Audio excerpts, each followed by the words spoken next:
या महाराष्ट्राच्या विधानसभेचं महाविकास आघाडीचं राष्ट्रवादी काँग्रेस शरदचंद्र पवार पार्टीचं उमेदवारी देऊन देशाचे नेते शरदचंद्र पवार साहेब, जयंत पाटील साहेब, मोठे दादा खासदार धैर्यशील भैया मोहिते पाटील आणि सर्व इच्छुक उमेदवारांनी एका सामान्य पोराला संधी मिळाली म्हणून आज आपल्या पुढे मत मागायसाठी उभा राहिलो। साहेब, माझ्या घरात ग्रामपंचायत मेंबर पण कधी नव्हता, माझ्या गावात कारखान्याला संचालक सुद्धा नव्हता। लोकांनी मला चेअरमन केलं आणि आपण सगळेजण आता आमदार करावे। पवार साहेब म्हणजे ऊर्जा, स्फूर्ती आणि जयंत पाटील साहेब म्हणजे संयम।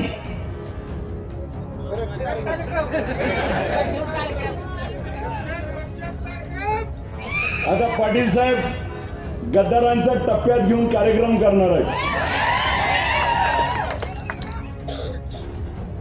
साहेब, या विठ्ठल कारखान्याची निवडणूक लढलो। विठ्ठलच्या निवडणुकीमध्ये बंद पडलेला कारखाना चालू करून शेतकऱ्याला मागची बिलं देऊन 2500 रुपये भाव दिला आणि गेल्या हंगामात जिल्ह्याच्या दराची स्पर्धा लावली। 2500 रुपयाने सुरू झालेली स्पर्धा 2825 ते 3000 वरती नेली आणि एका टनाला 300 ते 400 रुपये त्या ठिकाणी यांना जादा द्यावं लागले। आणि मग पवार साहेबांच्या कार्यक्रमात कापसेवाडीत बोलताना धक्का म्हणून बोललो आणि तो शब्द प्रसिद्ध झाला। यावर्षी दराची स्पर्धा पुन्हा सुरू झाली। 3500 रुपये साहेब आम्ही दर म्हणलो, ते म्हणले देता येत नाही, परवडत नाही आणि परत त्यांनी सांगितलं 1 रुपया जास्त देतो। मग आम्ही म्हणलो तुम्ही 1 रुपया तर आम्ही 2 रुपये जास्त देतो, परंतु त्यानंतर बोलायचे बंद झाले। आणि मग कारखान्यावर कर्ज किती आहे, कारखाना असाच आहे, तोट्यात आहे वगैरे सांगायला लागले। मी या निमित्तानं प्रचारात त्यांना वेळोवेळी सांगितलं निवडणूक कशाची आहे, आमदारकीची। बोलती ती कशावर, ऊस नेणं, ऊसाला भाव देणं आणि काटा न हाणता ऊस नेणं ही कारखान्याच्या चेअरमनचं काम आहे। ते चोख पद्धतीने आम्ही करू। आपल्याला विनंती आहे की माढा मतदारसंघामध्ये नेमका विकास एकदा आम्हाला दाखवा। एका बाजूला साहेब माढा मतदारसंघामध्ये 6 वेळा आपण त्यांना संधी दिली। माढा मतदारसंघामध्ये साहेब आज एकही इंजिनिअरिंग कॉलेज माढ्यामध्ये नाही, मेडिकल नाही, ऍग्रिकल्चर कॉलेज नाही, शिक्षणाची कुठलीही सोय माढा मतदारसंघ माढा तालुक्यामध्ये नाही। साहेब, साधं सोनोग्राफी माढ्यात होत नाही, सिटी स्कॅन, MRI, डायलिसिस, एकालाही त्या ठिकाणी अटॅक आला एखाद्याला तर त्या ठिकाणी एंजिओग्राफी एंजिओप्लास्टी होत नाही। इतका मागास आणि मग 30 वर्षाचा विकास काय झाला साहेब? मतदारसंघामध्ये माढा शहरामध्ये, माढा तालुक्यामध्ये महाराष्ट्रातलं सगळ्यात मोठं उजनी धरण आहे 123 TMCचं आणि या माढा शहराला गेल्या 1 वर्षात 10 दिवसातनं एकदा पाणी येतंय प्यायला। आणि मग हाच का विकास? माढा मतदारसंघामध्ये कोणत्याही गावात गेला तरी एकाही गावाला साहेब रस्ता नाही, रस्त्याची दयनीय अवस्था आहे। पांधन रस्ता नाही, शिवाचा रस्ता नाही, मेन गावाला जोडणारे रस्ते नाही, पाणी नाही, रस्ता नाही, शिक्षण नाही, आरोग्य नाही, रोजगाराची कुठलीही संधी उपलब्ध नाही। आणि आज मतदान मागत असताना 30 वर्ष विकास केला म्हणून सांगतात, फक्त ऊस आणि पाणी ह्याच्या जीवावरती आहे। ऊस नेतो, ऊस तू इकडं बोलला तिकडं बोलला म्हणून ऊस अडवणार, पाणी बंद करीन, अशा पद्धतीच्या दबावाच्या आणि दहशतीच्या राजकारणामध्ये त्या ठिकाणी गणेश काकांसारखा एक माणूस बळी जातो आणि म्हणून तालुक्यामध्ये वर कुणी डोकं काढत नाही आणि ह्याच्याच नावाखाली 30-30 वर्ष त्या ठिकाणी सत्ता भोगता येते आणि याचा हिशोब काढण्याची ही वेळ आली आहे। उद्याच्या 20 तारखेला हा हिशोब आपल्याला घ्यायचा आहे. साहेब, या मतदारसंघामध्ये आम्ही काही गोष्टीवरती बोललो, आम्ही काही गोष्टीवरती त्यांना देखील सांगितलं की मत मागत असताना गेल्या 30 वर्षाचा आपण हिशोब द्या आणि पुढच्या 5 वर्षामध्ये काय करणार ह्याचं तुम्ही स्पष्टपणे सांगा. साहेब, मी देखील आज या उपळाई गावामध्ये आपण सभा आयोजित केली. दीपक आबा या सभेला आज आहेत. ह्या गावाचं वैशिष्ट्य आहे साहेब, ह्या गावाला अधिकाऱ्याचं गाव म्हणून ओळखलं जातं. ह्या गावात 300 पेक्षा जास्त अधिकारी आहेत. IAS असतील, IPS असतील, पोलीस, PSI, DYSP, प्रांत कलेक्टर, तहसीलदार सगळे अधिकारी या उपळाईमध्ये आहेत. माढा तालुक्यामध्ये विठ्ठलवाडी असेल, सिनादारपूर असेल, असे कितीतरी गाव आहेत ज्या गावामध्ये अधिकाऱ्यांची गावं म्हणून ओळखली जातात. आपल्याला माढा पॅटर्न म्हणून पुढच्या काळामध्ये MPSC UPSCचं सेंटर या भागात चालू करून इथंच अभ्यासिका, ग्राउंड आणि या बाध्यतेनं इथल्या मुलांना त्या शिक्षणाची दारं आपल्याला खुली करायची. आम्ही रोंगे सरांना बोललो. रोंगे सर पण या 8-15 दिवसात या भागामध्ये जमीन खरेदी करून इथं इंजिनिअरिंग कॉलेज सुरू करतो असा शब्द त्यांनी दिलाय. या भागात शिक्षणाची दारं खुली करायची, आरोग्यासाठी लागणारे सगळे इन्फ्रास्ट्रक्चर डेव्हलप करायचे.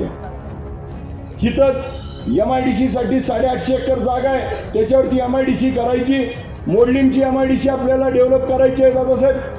त्या ठिकाणी मेंढापूरची MIDC करण्यासाठी आपल्याला विशेष प्रयत्न करून सरकार उद्याचं आपलं महाविकास आघाडीचं आल्यावर पहिलं काम आपल्याला उद्योग व्यवसायाला चालना देऊन रोजगार निर्मिती करायची आहे. उजनी धरणावरती पर्यटन स्थळ डेव्हलप करायचंय. टेंभुर्णी येथे आपल्याला केळी संशोधन केंद्र, निर्यातीसाठी ड्रायपोर्ट, मोडलीम असेल, टेंभुर्णी असेल, करकम असेल, ह्याला नगर परिषदेचा रूपांतरित करून त्यांना 200 कोटी निधी देऊन ती गावं समृद्ध करायची. माढा शहरामध्ये आजची साहेब परिस्थिती अशी आहे, बस स्टँड मध्ये चिलार झाडं उगवली. माढ्यामध्ये उद्योग व्यवसायाला चालना देण्यासाठी, माढा शहर प्रामुख्याने आणण्यासाठी संत मुक्ताई महामार्ग 4 लेनचा 4 लेनचा हा समोरनं जाणारा करावा लागेल. तर माढा शहर आपल्याला मुख्य प्रवाहात येईल. आणि ते माढा शहर मुख्य प्रवाहात आणत असताना माढ्याच्या सर्वांगीण विकासासाठी तिथं शॉपिंग कॉम्प्लेक्स असेल, क्रीडांगण असेल, तिथं ज्या ज्या हव्या त्या गोष्टी सगळ्या त्या ठिकाणी करायच्या. एखाद्याचं नवीन पोराचं लगीन झालं आणि त्याला बायकोला फिरवायचं म्हणलं तर माढ्यात बाग आहे हो. आपल्याला त्या सगळ्या सुखसुविधा ह्या आपल्या माढ्यामध्ये द्यायच्यात. यासाठी उद्याच्या परिवर्तनाची लढाई लढतोय. काही जण माझ्यावरती टीका करतात की ते सांगतात की सिनामाडा उपसा सिंचन योजना हे आले की बंद पडेल. पण साहेब, त्यांच्या मनातच मी आता जिंकलोय, कारण त्यांनी धरलंही आता निवडून येतंय. त्याच्याशिवाय तर त्या म्हणतील कधी. परंतु आपल्याला मी सगळ्यांच्या साक्षीनं पंढरीच्या पांडुरंगाची शपथ घेऊन सांगतो, माढा उपसा सिंचन योजनेला त्या ठिकाणी ह्याच्यापेक्षा चांगल्या पद्धतीने चालवून दाखवतो. ही योजना कोणत्या आमदाराची नाही, कोणत्या कारखान्याची नाही, ही महाराष्ट्र सरकारची योजना आहे. जर त्यांनी सांगतात आम्ही 6 माणसं कामाला लावली, आम्ही 12 माणसं कामाला लावू आणि ती योजना चांगल्या पद्धतीनं चालू. आज देखील शेवटच्या टोकापर्यंत पालवणला असेल, सापडणं असेल, आज तुळशीला असेल, बावीला असेल, जाधववाडी असेल, बैरागवाडी असेल, आज किती तर गावाला अजून टेलटुएड पाणी पोहोचलं नाही. आपल्याला हे पाणी शेवटच्या माणसापर्यंत पोहोचवायचंय. ह्या सगळ्या गावाला पाणी अजून देऊन त्या ठिकाणी भीमा आणि सीना नदीवरती 10 मीटर उंचीचे हायड्रोलिक पद्धतीचे गोदावरी नदीवरती जसे बंधारे बांधले, तसे 10 बंधारे उजनी धरणापासून सोलापूर पर्यंत केले, 10 मीटर उंचीचे. तर भीमा नदीमध्ये 20 ते 22 TMC पाणी अधिकीचं साठा होऊ शकतं आणि जे पावसाळ्यात वाहून जात आहे आणि सीना नदीवर तसेच 10 मीटरचे बंधारे केले तर 4 ते 5 टीएमसी पाणी अधिकीचं होऊ शकतं आणि मग 25 ते 27 टीएमसी पाणी साठवण वाढू शकते आणि त्यातून आपला जो पाण्याचा प्रश्न येतो 123 टीएमसीचं धरण प्रत्येक वर्षी मायनसमध्ये जातंय. आता आपल्याला त्याला पाण्याची उपलब्धता वाढवावं लागणार आहे आणि मग ते गोष्टी झाल्यानंतर सीना नदीवरनं खैराव सिंचन उपसा सिंचन योजना चालू झाली तर माणेगावचा पाण्याचा प्रश्न देखील त्या ठिकाणी मार्गी लागतोय. असे किती तर आपल्याला प्रयोग करून आपल्याला या माध्यमातून शेवटच्या माणसापर्यंत पाणी पोहोचवायचंय आणि ते पाणी पोहोचवण्याची जबाबदारी पुढच्या काळामध्ये आम्ही सगळेजण त्या ठिकाणी एक संघ राहून त्या ठिकाणी करणार आहोत. आपल्याला त्यांना आज बोलायला काहीच नाही, टीका टिप्पणी करण्याशिवाय दुसरा मार्ग नाही. आज त्यांना 30 वर्षात काय केलं हे सांगता येत नाही. आज एका सुनील दगडू भिसे उजनीचा मुलगा आहे, आलाय का? आता ते रस्ता व्हावा म्हणून समोरच्या उमेदवाराला विचारलं तर यांना धक्काबुक्की करून त्या ठिकाणी मारहाण करण्याचा प्रयत्न केला. म्हणजे ही दहशत जी आज करायला लागलेत त्याचं उद्या उत्तर आपल्याला 20 तारखेला तुतारी वाजवणाऱ्या माणसाच्या पुढचं बटन दाबून आपल्याला उत्तर द्यायचंय. त्या ठिकाणी अशा कितीतरी गोष्टी आज आपल्याला बघायला मिळतात की आपल्या भागात केळी उत्पादन होतंय, द्राक्ष उत्पादन होते, आपल्या इथं टोमॅटो होतोय, डाळिंब होतोय, बोर होते, कांद्याचं उत्पादन होतंय. ह्या सगळ्याला आपल्याला मार्केट उपलब्ध करून द्यावं लागणार आहे. आज बेदाणा मोठ्या प्रमाणामध्ये माणेगाव गटात होतो, आपल्या इथं बावी वगैरे बागामध्ये होतो, परंतु त्याला साहेब आपण सरकारमध्ये आल्यावर मुख्यमंत्री झाल्यावर शालेय आहारामध्ये बेदाण्याचा समावेश केला तर ह्याचा उठाव वाढेल आणि माझ्या शेतकऱ्याला 2 रुपये जास्त मिळतील. आपल्याला अशा धोरणावरती भविष्य काळातलं काम करावं लागणार आहे. या राज्यामध्ये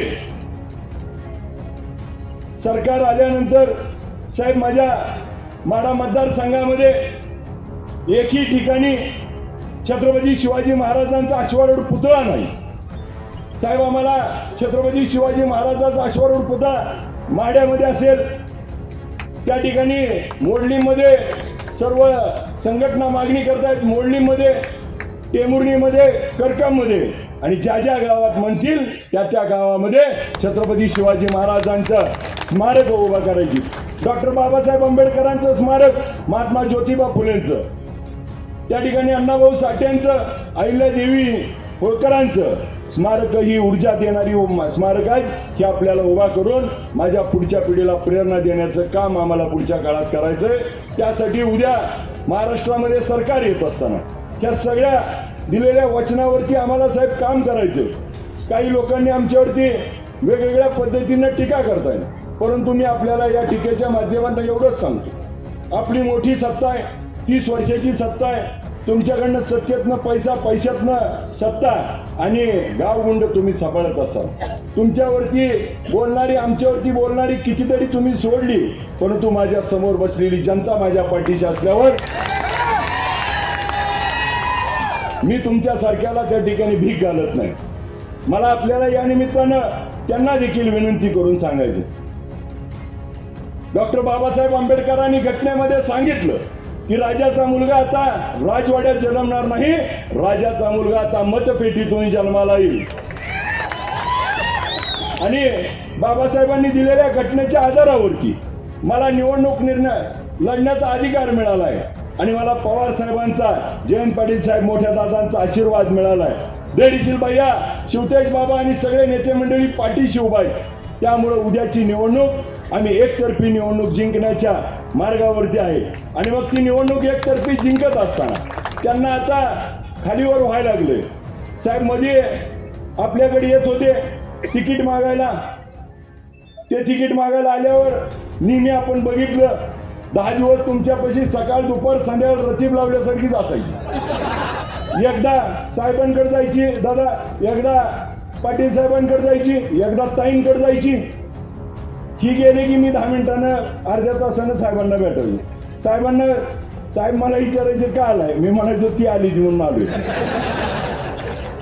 साहेबांनी त्यांना अशा पद्धतीनं ही केलं की त्यांनाच कळलं नाही काय झालं. परंतु आज जर त्यांची परिस्थिती अशी आहे साहेब समोरचा उमेदवार आम्हाला आम्ही विजन मांडतोय, का मत द्यायचं, पुढच्या काळात काय काम करणार हे सांगतोय. समोरच्या उमेदवाराला जर विचारलं तुम्हाला का मत द्यायचं, तर ती सांगतोय आमच्या दादानी काम केलं होतं आणि म्हणून मला मत द्या. माझ्यापेक्षा बारकं बोलतोय ना, माझा आवाज जरा हे असल्यामुळे. म्हणजे आज त्यांच्याकडे बोलायला काय आहे गो, दहशत दबावाचं राजकारण करते. साहेब एक नवीन प्रकार चालू झालाय. आता रेट चार्ट काढलाय. ग्रामपंचायत सदस्याला 50,000 रुपये, सोसायटीच्या सदस्याला संचालकाला 50,000, उपसरपंचाला 1,00,000 रुपये, सरपंचाला 2,00,000 रुपये, पंचायत समितीचा माजी सदस्य असेल तर 5,00,000, चालू असेल म्हणजे होऊन गेलेला तर त्याला 7,00,000, जिल्हा परिषदवाल्याला अजून आगाव, मोठ्या नेता आलं तर अजून आगाव. त्यामुळं काट्याचा एवढा गोळा आहे की बोलायचं कामच नाही. काय काय लोक मला येऊन सांगतील की माझ्या असं पाकिट आलंय आणि ती पाकिट घेणार तर माझ्या दारात ठेवून गेले. म्हणलं काय करणार, आता जाऊन म्हणला देवाच्या दारात टाकून येतो, ह्याला नेऊन माघारी देण्यापेक्षा. म्हणजे आज परिस्थिती साहेब आमच्या भागात अशी झाली की ती 50 खोके ओके म्हणल्यासारखं होतं. आता ह्यांना 100 मेंबर मिळली ती का काय वाटायला लागले, एवढे पैसे वाटायला लागली ती. आणि निवडणूक राहिली एका बाजूला, विकासाचा मुद्दा त्यांच्याकडे बोलायला नाही. आणि ज्याप्रमाणे महाभारतामध्ये धृतराष्ट्राच्या डोळ्याला पट्टी बांधली होती आणि त्याला जसं दिसत नव्हतं तसंच आता यांना देखील त्या ठिकाणी दिसत नाही. आणि आज त्यांच्याकडे बोलायला कोणतीच गोष्ट शिल्लक नाही. यांनी मराठा आरक्षणाच्या बाबतीत साहेब मनोजदादा जरांगे पाटील साहेब उपोषणाला बसल्यावरती त्यांच्यावरती टीका केली की त्या ठिकाणी ठेका घेतलाय का म्हणून, आणि समाजाची त्या ठिकाणी अवहेलना केली मनोजदादाची आणि सगळ्या समाजाची. कारण नसताना त्यांनी रोष ओढून घेतला. त्यांच्या मुलानं पंढरपूरच्या सभेला 50,000 रुपये दिले आणि त्या ठिकाणी 50,000 रुपये देऊन समाजाला त्या ठिकाणी पैशात मोजण्याचं काम केलं. हे समाजाला आवडलं नाही. समाजातल्या लोकांनी 1-1, 2-2 रुपये करून त्याला परत केले. माझं पत्रकार बांधवांना 1 नाही 10 वेळा सांगून झालं, त्याला एकदा प्रश्न विचारा, फोन पे वरती किती रुपये तुम्हाला आले, त्या पैशाचं काय केलं, ते पैसे वापरायचा अधिकार तुम्हाला आहे का, आणि ते पैसे तुम्ही परत केल्याशिवाय मत कसं मागू शकता. फोन पेचं स्टेटमेंट जाहीर करायला हरकत काय, 1 रुपया सुद्धा असेल तर तो आपण ठेवून घेण्याचा आपल्याला अधिकार नाही. छत्रपती शिवाजी महाराजांच्या काळातला एक प्रसंग आहे. छत्रपती शिवाजी महाराजांना स्वराज्यामध्ये नड पडली म्हणून एका सावकाराकडे गेले. सावकाराकडे गेल्यानंतर काही कर्ज मागितलं. कर्ज मागितल्यावर सावकार म्हणला माझ्यावर काहीतरी घाण ठेवावं लागेल. त्यावेळेस महाराजांनी एक गवताची काडी केली आणि सावकाराला दिली आणि मग कर्ज घेतलं. काही दिवसाने कर्ज फेडलं आणि कर्ज फेडल्यावर गवताची काडी घेतल्यावर तो सावकार म्हणला गवताच्या काडीसाठी तुम्ही का आला. त्यावेळेस गवताची काडी साठी काय आला. त्यावेळेस महाराज कडाडले आणि महाराज म्हणाले माझ्या स्वराज्यातली गवताची काडी देखील गहाण राहता कामा नये. हे विचार महाराष्ट्राला छत्रपती शिवाजी महाराजांनी दिले आणि त्या समाजाला आज फसवण्याची भूमिका घेतली जाते. एका बाजूला मराठा आरक्षणाला त्या ठिकाणी कोणताही मार्ग काढला नाही, दुसऱ्या बाजूला धनगर समाजाच्या आरक्षणाचा विषय नाही, लिंगायत समाजाचा आरक्षणाचा विषय नाही, महादेव कोळी समाजाला आरक्षणाचा विषय नाही, त्या ठिकाणी मुस्लिम समाजाच्या आरक्षणाचा विषय नाही. झुंजवट ठेवून केंद्रात आणि राज्यात तुमचं सरकार होतं, तुम्ही का आरक्षणाचा प्रश्न मार्गी लावला नाही. आज आरक्षणाच्या मुद्द्यावरती तुम्ही तोंड उघडायला तयार नाही आणि एका बाजूला या ठिकाणी वेगळ्या पद्धतीनं राजकारण केलं जातं. आज तुम्हाला अपक्ष उभारताना का उभारावं लागलं साहेब, त्यांनी अपक्ष उभा राहायचं आणि तिरंगी लावायची अशा पद्धतीचा प्रयत्न केला. परंतु आता मतदार राजाला सगळं माहिती आहे कोण निवडून येणार आहे, कुणाला मत टाकायचंय. या निवडणुकीत अभिजित पाटील आता महत्वाचं नाही, या निवडणुकीत शरदचंद्र पवार साहेबाला आपलं मत आहे.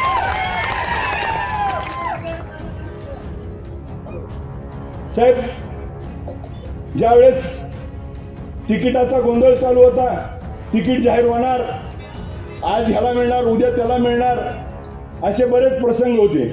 शेवटी तिकीट मिळालं. त्याला एक प्रसंग लागून मी आपल्याला सांगतो.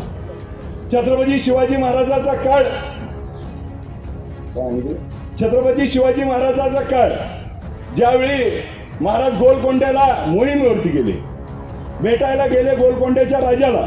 त्यावेळेस सर गोलकोंड्याच्या राजानं त्या ठिकाणी त्यांच्या दरबारात दाखवलं की माझ्याकडे हा हत्ती आहे, माझ्याकडे हा सिंह आहे, माझ्याकडे हे ते आहे, काय काय त्याचं ऐश्वर्य दाखवत होता. आणि मग महाराजांना विचारलं तुमच्याकडे काय? महाराजांनी सांगितलं माझ्याकडे हत्तीसारखी माणसं आहेत, हत्तीसारखी माणसं आहेत.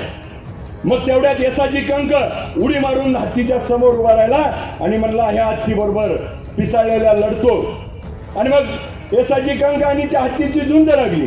तेवढ्यात येसाची कंकावरती तो हत्ती तुटून पडला आणि आता येसाची कंक संपणार. तेवढ्यात येसाची कंकाने तलवार काढली आणि सपकीन सोंड मारली आणि उडी मारून त्या हत्तीच्या मुंडक्यावर जाऊन बसला आणि त्या ठिकाणी राजांना मुजरा केला. त्यावेळेस राजांना मुजरा केला. तसं आज शरदचंद्र पवार साहेब त्या छत्रपती शिवाजी महाराजांचे विचाराचे वारसदार आहेत. छत्रपती शिवाजी महाराजांच्या विचाराच्या वारस असणाऱ्या पवार साहेबांनी मला सांगितलं जा तू माड्याला आणि यांची सोंड काढून ये. आणि माझ्या पाठीवरती हात टाकून थाप टाकून मला ही उमेदवारी दिली. साहेब उद्याच्या काळामध्ये या महाराष्ट्राचं परिवर्तन त्या ठिकाणी पवार साहेबांच्या नेतृत्वाखाली होत आहे. महाविकास आघाडी उद्धवजी बाळासाहेब ठाकरे असतील, त्या ठिकाणी काँग्रेस असेल, आम आदमी पार्टी, संभाजी ब्रिगेड, आरपीआयचा गवई गट, महाविकास आघाडीचे सर्व पक्ष, घटक पक्ष, उद्या महाराष्ट्रातलं सरकार हे महाविकास आघाडीचं पवार साहेबांच्या नेतृत्वाखाली येणार आहे आणि उद्याचे मुख्यमंत्री आपण असणार आहे. आपल्या मुख्यमंत्री काळामध्ये या राज्यामध्ये ज्यांनी एक मोठं काम या जिल्ह्यामध्ये उभा केलं, त्या मोठ्या दादांच्या आणि खासदार साहेबांच्या आशीर्वादानं आम्ही पुढच्या काळामध्ये काम करू. या माढा मतदारसंघाचा खासदार आपण बदलला ना, आता आमदार नवा खासदार नवा आमदार करूया. उद्याच्या 20 तारखेला मतदान रूपी आशीर्वाद आपण त्या ठिकाणी तुतारी वाजवणाऱ्या माणसाच्या पुढचं बटन दाबून त्या ठिकाणी द्यावा. आणि आपल्याला एक अभिजित पाटील यांना झेपवता 3 उभा केलेत अजून. त्यामुळं नावाकडे बघू नका, त्या नावाकडे लिहिलंय शरदचंद्र पवार साहेब. तुतारी वाजवणारा माणूस 2 नंबरच्या समोरचं बटन दाबून 20 तारखेला मतदान रूपी आशीर्वाद द्या. 23 तारखेला आपणच गुलाल उधळूया. जय हिंद, जय महाराष्ट्र.